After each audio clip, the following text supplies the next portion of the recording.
Kristen Shalom. Grace and peace from our Lord Jesus Christ and from the Father and from the Holy Spirit be with you wherever you are. Kasih karunia dan damai sejahtera dari Tuhan Yesus Kristus dan dari Allah Bapa dan dari Roh Kudus menyertai saudara di mana saja berada. Pembacaan firman Tuhan bagi kita pada hari ini terambil dari lanjutan dari kitab Yohanes pasal 2 ayat yang ke-13 sampai ayat yang ke-25, dan kita fokus di ayat yang ke-18 sampai ayat 25. Minggu yang lalu kita baca bagian yang sama dan kita pelajari dari ayat 13 sampai dengan ayat yang ke-17. Mari kita bersama-sama membuka firman Tuhan dan kita baca bersama-sama. Let us open the Word of God from John chapter 2. We will read again from verse 13 to verse 25. And this week we will focus on verse 18 to verse 25. Here is the Word of God. Demikianlah bunyi firman Tuhan.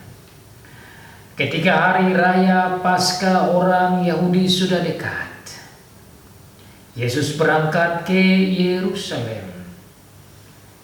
Dalam bait suci didapatinya pedagang-pedagang lembu, kambing domba, dan merpati, dan penukar-penukar uang duduk di situ.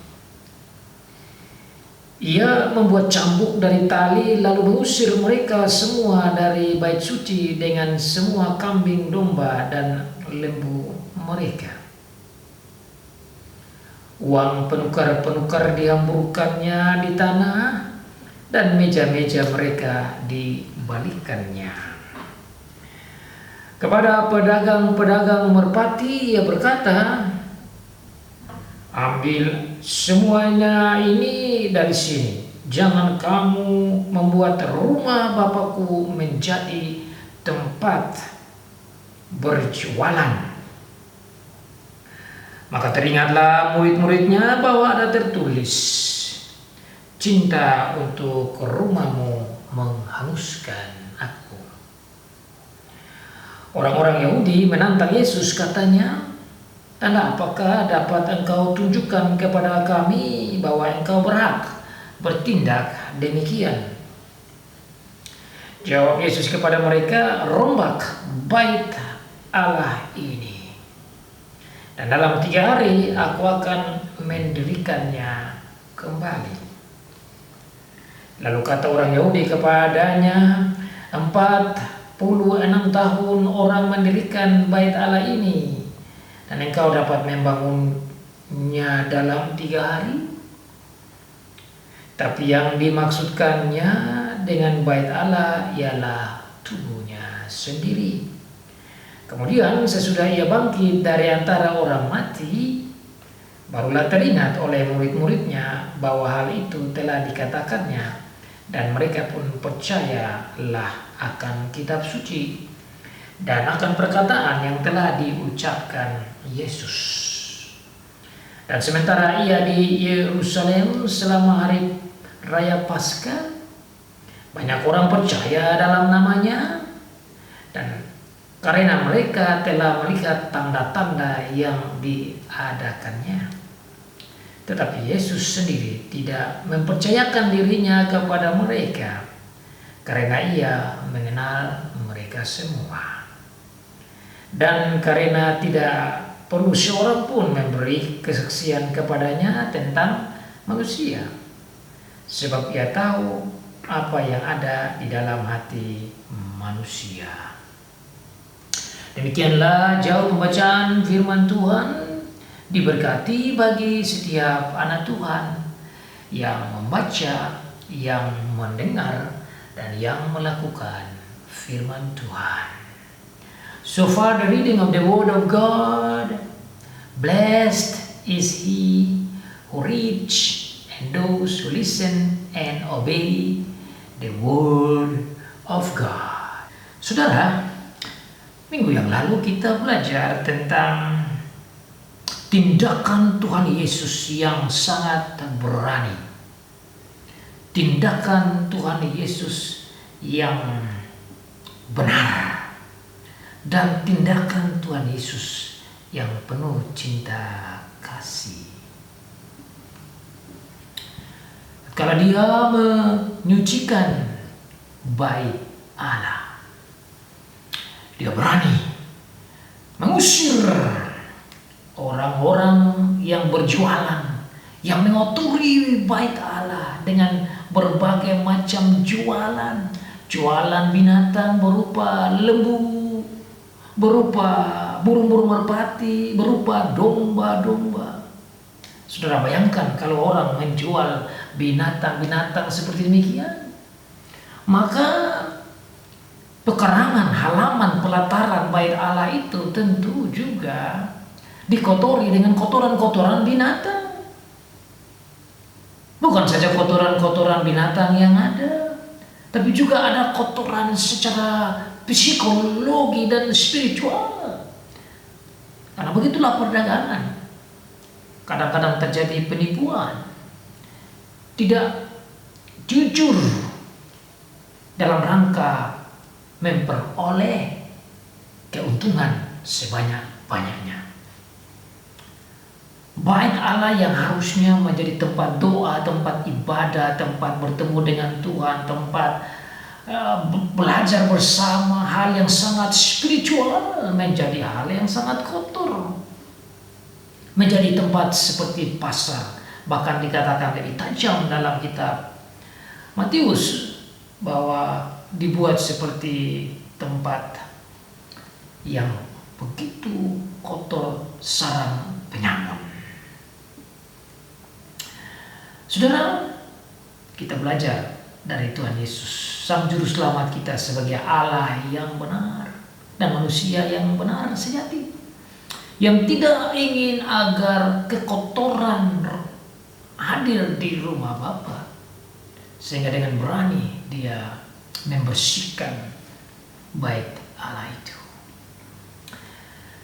Dalam ayat selanjutnya, khususnya ayat yang ke-18 yang kita tadi telah baca, yang merupakan juga fokus bagi kita pada minggu ini, kita belajar beberapa hal penting tentang bagaimana hubungan antara bait Allah dengan kematian Tuhan Yesus. Yang kedua, kita belajar tentang bagaimana hubungan antara bait Allah dengan kebangkitan Tuhan Yesus. Dan yang ketiga, kita belajar tentang bait Allah dan kemenangan kita di dalam Tuhan Yesus. So, last week we will learn about the action of our Lord Jesus Christ as the true God and as the true man in cleaning the temple of God. He, in his action, he was so brave. He acted in righteousness. And he acts in deep love to the people that they might come to repent and to use the temple of God as it's supposed to. Now this week we are going to learn from verse 18 to verse 25 about the connection between the temple of God and the death of our Lord Jesus Christ. Secondly, the connection between the temple of God with the resurrection of our Lord Jesus Christ.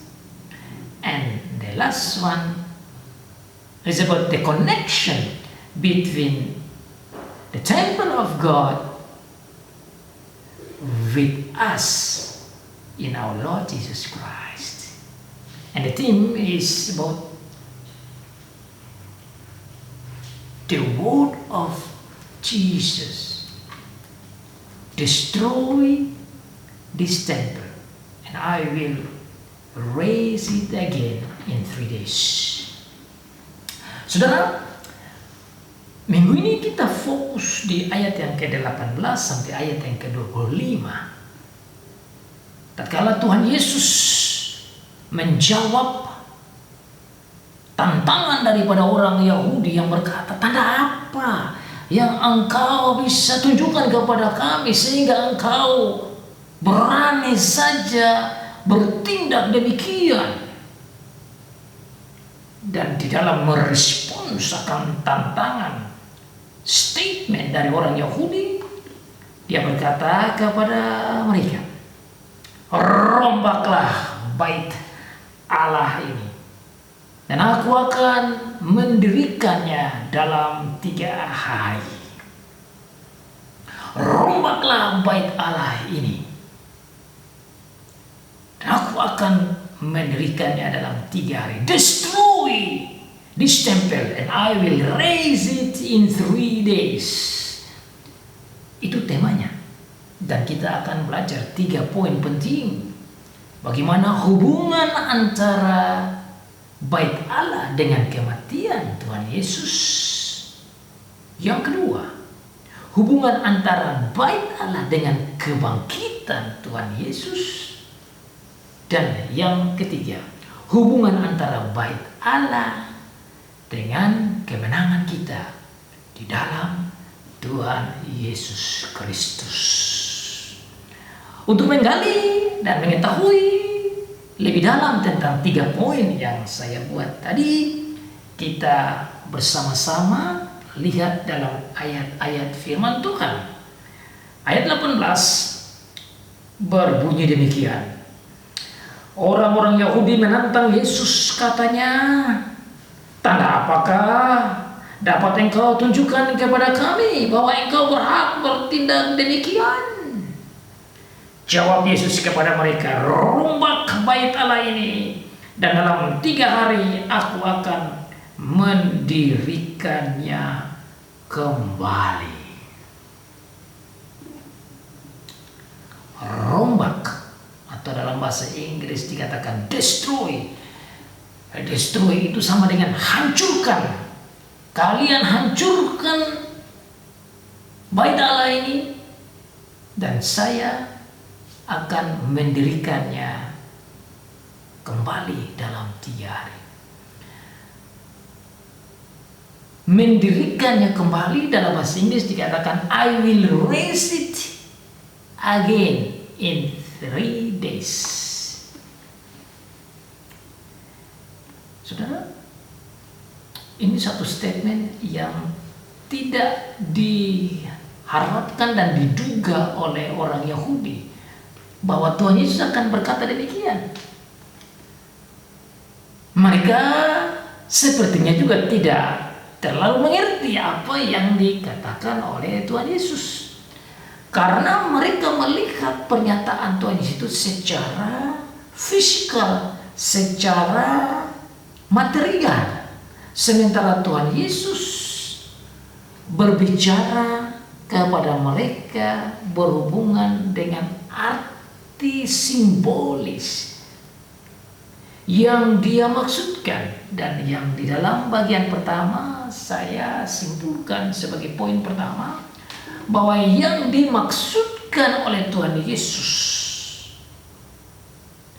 agar mereka menghancurkan, merombak bait Allah itu adalah berhubungan dengan tubuhnya sendiri. Di sini kita belajar dari Tuhan Yesus sendiri bahwa Tuhan Yesus sudah memberikan satu gambaran bahwa bait Allah itu tidak selamanya berarti gedung. When you hear the response or reaction of Jesus toward the Jews,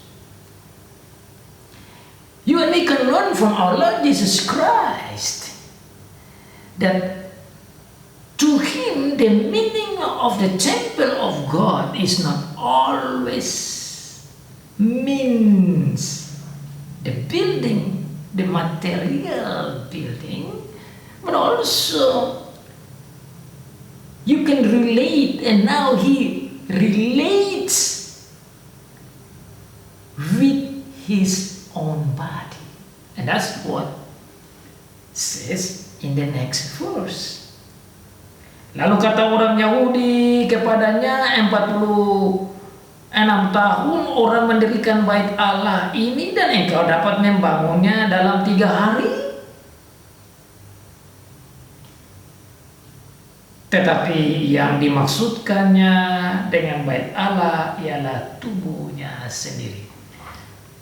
Jadi Alkitab, firman Allah lewat Rasul Yohanes, Tuhan Allah menjelaskan kepada kita lewat Rasul Yohanes bahwa apa yang Tuhan Yesus katakan di sini kepada orang Yahudi dalam respons akan tantangan dari orang Yahudi, dia mengarah pada tubuhnya sendiri.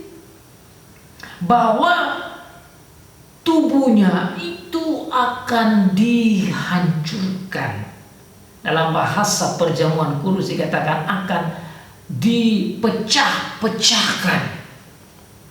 Tubuhnya itu akan diselipkan. Dia akan mati. Dan nanti setelah itu dalam 3 hari dia akan bangkit dari kematiannya. Makanya saudara, saya mengambil poin pertama bahwa maksud Tuhan Yesus berkata rombaklah bait Allah ini, dia mau sampaikan kepada orang-orang Yahudi bahwa tubuhnya itu akan dihancurkan, akan mati, tetapi dia akan bangkit kembali. Tatkala kita belajar dari Tuhan Yesus bahwa yang dimaksud dengan bait Allah dihubungkan dengan tubuhnya, maka ini baik untuk kita sendiri catat, ingat bahwa bait Allah bisa punya makna spiritual, ada makna rohani yang bisa kita pegang dan kita ingat bahwa tidak selamanya bait Allah itu berhubungan dengan material. So you see, the Jews themselves did not understand what Jesus was talking about. They were still focusing on the material meaning. They were still focusing on the real physical meaning of the temple of God itself. While Jesus was talking something different. It's not about the real physical building of the temple of God, but he was connecting to his own body. Jadi saudara-saudara, orang-orang Yahudi ini orang-orang pemimpin tentu seharusnya mereka cukup terpelajar. Namun mereka sendiri tidak mengerti dengan baik apa yang sementara disampaikan oleh Tuhan Yesus. Yang bisa memahami kata-kata Tuhan Yesus adalah murid-muridnya sendiri. Dan oleh karena itu Rasul Yohanes mengatakan dengan jelas dalam ayat di sini, dan itu menolong saudara dan saya tentang arti hubungan antara bait Allah dengan kematian Tuhan Yesus, bait Allah dengan tubuhnya, bait Allah dengan tubuhnya yang akan dihancurkan, yang dipecah-pecahkan, yang disalibkan, dan yang mati demi menyelamatkan umat manusia. Sangat menarik saudara bahwa apa yang dia bicara ini terjadi tatkala mereka akan merayakan Passover atau Paskah. Sebelum dia meninggal, disalibkan, dia sudah berbicara jauh tentang peristiwa Paskah yang akan kita rayakan. Jadi ayat ini sangat penting sekali bagi kita tatkala kita merayakan hari kematian Tuhan Yesus dan hari kebangkitan Tuhan Yesus, dan tentu hari Paskah itu sendiri. Dan yang luar biasa, interaksi, respons, kejadian yang dibuat oleh Tuhan Yesus dalam merespons akan tantangan dari orang-orang Yahudi itu terjadi pada saat mereka hendak merayakan Paskah, dan reaksinya juga dihubungkan dengan dirinya yang akan mati dan akan bangkit, dan tentu berhubungan dengan Paskah itu sendiri. Saudara saya yang hidup pada saat ini sangat tertolong. Kita mengerti dengan baik bahwa yang dimaksud dengan bait Allah tidak selamanya berhubungan dengan fisik bangunan itu. Dan sekarang saudara, bangunan itu sudah tidak ada lagi, tetapi bangunan itu kemudian dihubungkan dengan tubuh Tuhan Yesus sendiri. Yang mana dalam ayat selanjutnya dikatakan bahwa setelah dia mati dan bangkit pada hari ketiga, baru kemudian murid-muridnya mengerti apa yang dia maksudkan, yaitu bait Allah itu dihubungkan dengan kebangkitan tubuhnya. So you see, after the death of our Lord Jesus Christ, and when he rose from the dead, during his resurrection, then his disciples understood the meaning of his statement when he answered to the Jews that he will raise this temple back in 3 days. Makanya saudara, para murid baru mengerti setelah Tuhan Yesus bangkit dari kematian. Dalam 3 hari dia bangkit. Baru mereka mengerti bahwa apa yang dia nyatakan kepada orang-orang Yahudi itu adalah yang dimaksudkan adalah tubuhnya sendiri sebagai bait Allah yang dirobohkan, yang dibongkar, yang dihancurkan, dan dia bangun kembali dalam 3 hari. Nah, kalau kita belajar begini, kita baca ini, menurut saya sepertinya Tuhan Yesus sendiri juga tidak jelaskan kepada mereka apa yang dimaksudkan oleh dia sendiri tatkala dia menyatakan bahwa rombak atau bongkar bait Allah ini dan aku akan mendirikan dalam 3 hari. Dan juga di dalam Alkitab tidak dijelaskan reaksi kembali atau kelanjutan kesinambungan setelah Tuhan Yesus berkata kepada orang-orang Yahudi. Mereka sepertinya tidak bertanya-tanya lagi, dan Tuhan Yesus juga tidak menjelaskan lebih panjang lebar. Tuhan Yesus membiarkan ini berjalan saja, dan Tuhan Yesus tahu bahwa satu saat, yaitu tatkala dia mati dan dia bangkit, murid-muridnya itu akan memahami apa yang dia maksudkan.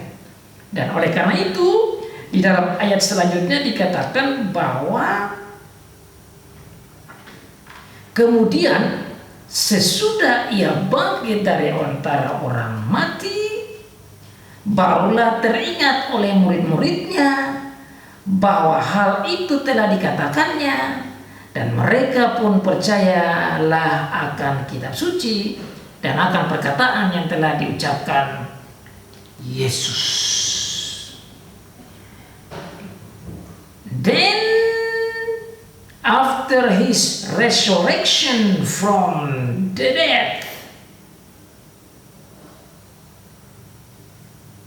then his disciples remembered what he has said and believe what the Bible, the scriptures have testified about himself and his resurrection. Jadi saudara, para murid-murid Tuhan Yesus sendiri baru mengerti dengan baik, baru teringat dan baru sadar bahwa apa yang dimaksudkan oleh Tuhan Yesus tatkala dia berkata kepada orang-orang Yahudi bahwa bongkarlah bait Allah ini dan aku akan mendirikannya kembali dalam 3 hari. Baru mereka paham tatkala dia bangkit dari kematiannya. Dengan demikian saudara, kita melihat bahwa statement Tuhan Yesus itu masih terngiang-ngiang di dalam pikiran mereka. Dan saya juga berpikir, renungkan, mengapa ya mereka tidak tanya ke Tuhan Yesus? Mengapa mereka diam-diam saja setelah Tuhan Yesus menyatakan itu? Seharusnya mereka bisa tanya kepada Tuhan Yesus, Rabi, apa yang engkau maksudkan dengan statement yang engkau nyatakan kepada orang-orang Yahudi? Tapi dengan firman Tuhan ini kita melihat bahwa pernyataan itu berlalu saja, dan Tuhan Yesus juga seperti tidak menjelaskan lebih dalam. Dan Tuhan Yesus saya kira tahu bahwa meskipun dia tidak jelaskan kepada mereka apa yang dia maksudkan dengan bongkarlah bait Allah ini atau rombaklah bait Allah ini dan aku akan mendirikan dalam 3 hari, dia tahu bahwa mereka akan mengerti, mereka akan paham. Dan jelaslah dalam ayat 22 dikatakan bahwa mereka mengerti, mereka teringat, dan bukan saja mengerti dan teringat, dikatakan mereka percaya akan perkataannya dan percaya akan apa dikatakan dalam firman Tuhan. Saudara, ini baik untuk kita juga pegang bahwa setiap apa yang dikatakan oleh Tuhan Yesus itu punya maksud yang baik, arti yang dalam, punya hikmat yang dalam, dan itu selalu ada hubungannya dengan firman Tuhan, dan tujuannya tidak lain agar supaya orang-orang percaya itu menjadi percaya, menjadi bertekun, menjadi terhibur, dan menjadi kuat, dan menjadi dekat dengan Tuhan Yesus. Dan itu membawa kita kepada poin yang ketiga, hubungan antara bait Allah dengan orang percaya. Hubungan antara bait Allah dengan kemenangan yang kita peroleh di dalam Tuhan Yesus Kristus. Dari sini kita melihat bahwa bait Allah itu bisa diartikan sebagai bangunan yang bersifat material, tapi bait Allah itu bisa dihubungkan dengan tubuh Tuhan Yesus. Namun selain itu, bait Allah itu juga bisa dihubungkan dengan diri kita sendiri. Dan itu dijelaskan dengan baik oleh Rasul Paulus dalam 1 Korintus pasal 3 ayat yang ke-16 dan 1 Korintus pasal 6 ayat yang ke-19. Mari kita baca ayat ini karena ini sangat menarik. Kesimpulan yang dibuat oleh Rasul Paulus di bawah bimbingan Tuhan, dan dia menjelaskan kepada jemaat di Korintus dan tentu kepada kita pada saat ini bagaimana hubungan antara bait Allah itu dengan diri kita sendiri. Tuhan Yesus sudah memberikan dan mengarahkan kepada murid-murid untuk mengerti bahwa bait Allah itu ada hubungannya dengan tubuhnya sendiri.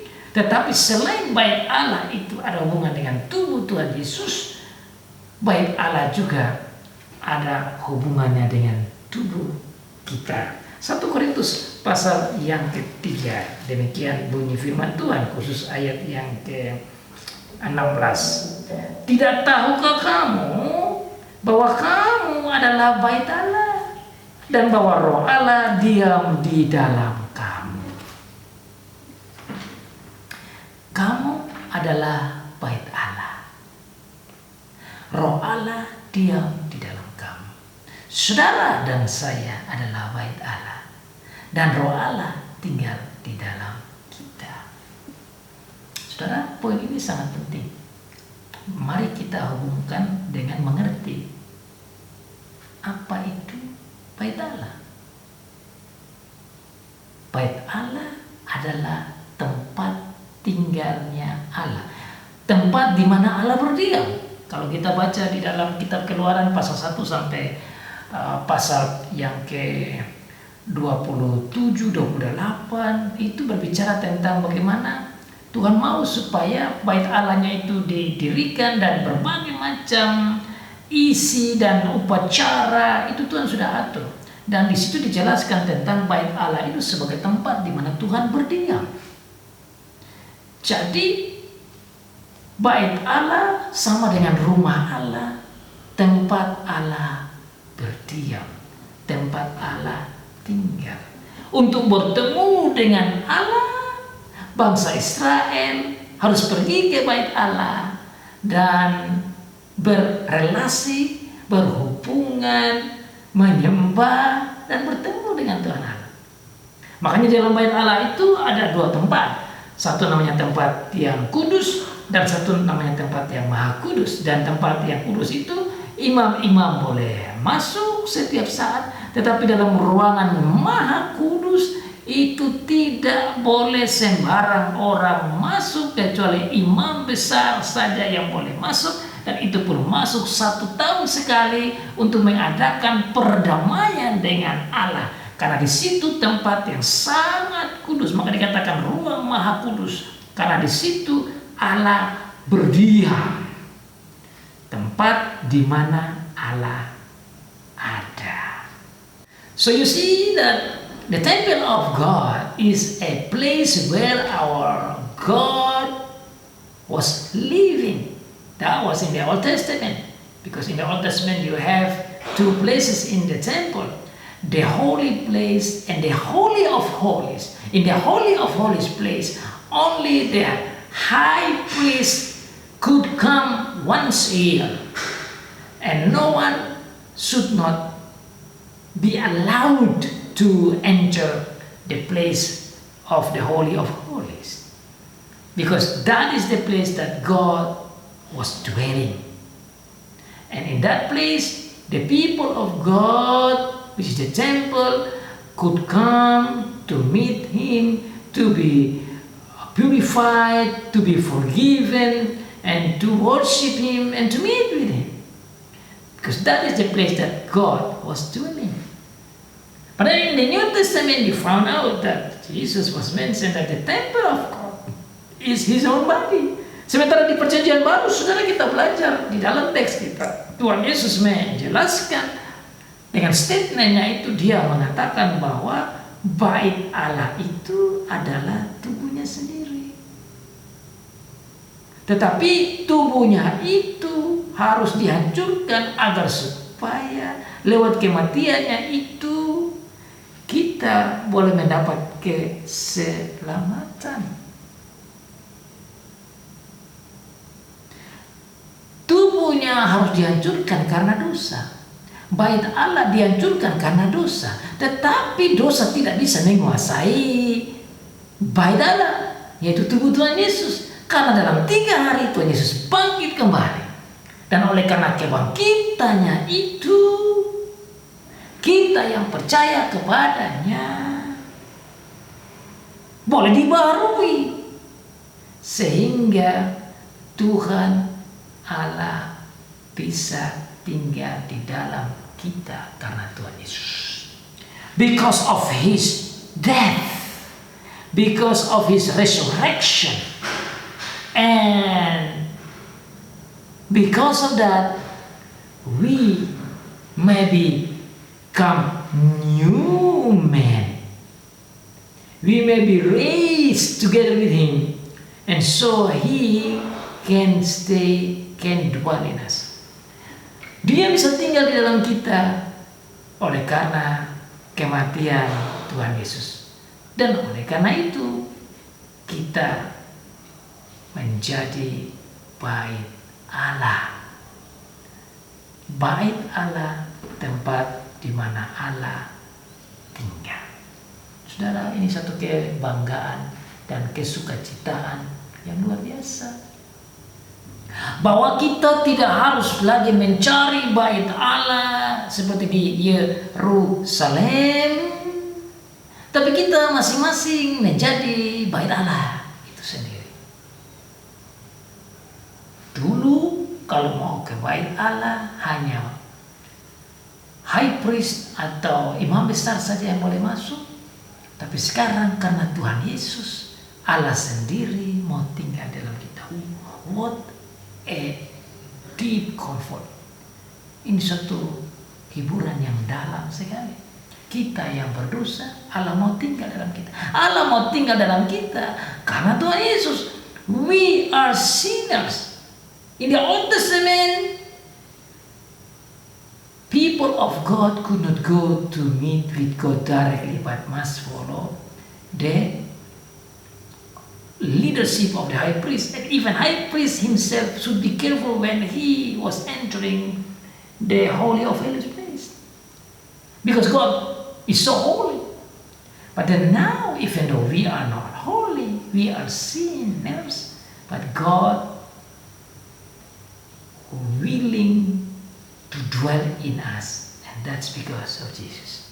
Itu hanya karena Tuhan Yesus. Dan makanya dalam ayat sebelumnya dikatakan dalam pasal 1, di dalam Tuhan Yesus kita mendapat grace upon grace. Dalam Tuhan Yesus kita mendapat anugerah demi anugerah, kasih demi kasih, mercy demi mercy, kemurahan demi kemurahan, kebaikan demi kebaikan. Itu hanya karena Tuhan Yesus.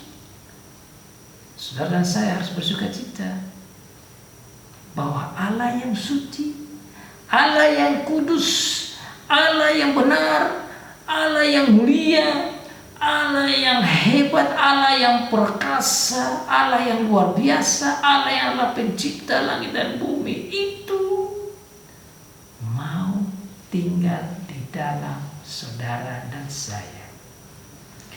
Itu hanya dimungkinkan karena Tuhan Yesus Kristus.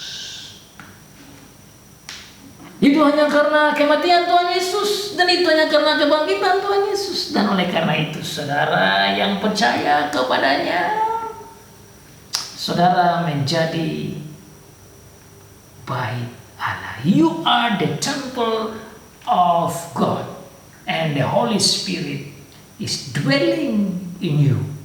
And when the Holy Spirit is dwelling in you, then that means that God is dwelling in you. What a wonderful news, isn't it? Ini satu berita yang luar biasa. Ini satu berita yang sangat memberikan sukacita bagi semua orang percaya. Dan oleh karena itu, kita harus bersyukur dan berterima kasih. Dan itulah yang dikatakan oleh Rasul Paulus. Mari kita menjaga akan bait Allah, yaitu tubuh kita, supaya bait Allah, yaitu tubuh kita, tetap kudus dan suci. Karena di dalam diri kita ini Tuhan Allah mau tinggal dalam kita. Saudara, Tuhan kita Yesus Kristus itu sangat baik, sangat luar biasa. Dia yang adalah Allah, Dia rela mau menjadi manusia, supaya dengan menjadi manusia Dia bisa mati dan bangkit, agar supaya tubuhnya yang adalah bait Allah itu dihancurkan, dan kemudian lewat itu kita menjadi bait Allah. Dan oleh karena itu Dia mau menolong kita. ayat yang selanjutnya dikatakan bahwa dia terus menunjukkan bukti kealahannya itu dengan mengadakan tanda-tanda yang luar biasa. Dan banyak orang menjadi percaya kepadanya. Dengan percaya kepadanya, Tuhan Allah mau tinggal dalam mereka. Dan dikatakan bahwa dia tentu mengenal mereka semua. Dan tidak ada orang yang perlu memberikan kesaksian tentang manusia, karena dia tahu semua manusia. Itu menunjukkan kepada kita bahwa dia adalah Allah yang sejati. Dia adalah manusia yang sejati. Dan dengan datang sebagai manusia yang sejati, dia mati untuk keselamatan kita, untuk kebaikan kita. Dan itulah menjadi dasar untuk kita merayakan kematiannya, mengingat akan Paskah.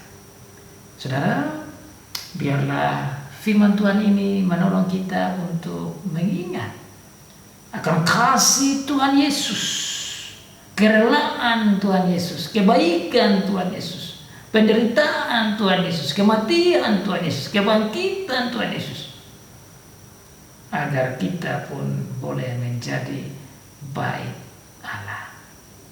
Mari saudara, kita yang telah menang di dalam Dia, kita bersukacita dengan Dia, karena kita adalah bait Allah. Sebagaimana bait Allah di Perjanjian Lama adalah tempat kudus, tempat berkomunikasi antara umat dengan Tuhan, marilah kita juga menggunakan bait Allah, tubuh kita, sebagai tempat kudus di mana Tuhan Allah berdiam. Dan kita gunakan ini untuk kita berfellowship, berrelasi, berkomunikasi, dan percaya terus kepada Tuhan kita Yesus Kristus sebagai Juru Selamat yang satu-satunya, sebagai Allah yang benar, sebagai manusia yang sejati. Dan di dalam Dia kita boleh menjadi bait Allah sendiri, tempat kediaman Allah, yang mana satu saat setelah ini kita akan bersama-sama dengan Allah di rumah Allah di surga. Dan itu menjadi lengkap seperti yang diungkapkan dalam Wahyu pasal 21. We all are going to be together, and we thank God for our Lord Jesus Christ, that because of His death and His resurrection, we became the temple of God. Mari kita gunakan tubuh kita sebagai rumah Allah, bait Allah, dan memuliakan Allah dalam kehidupan kita sehari-hari. Amin.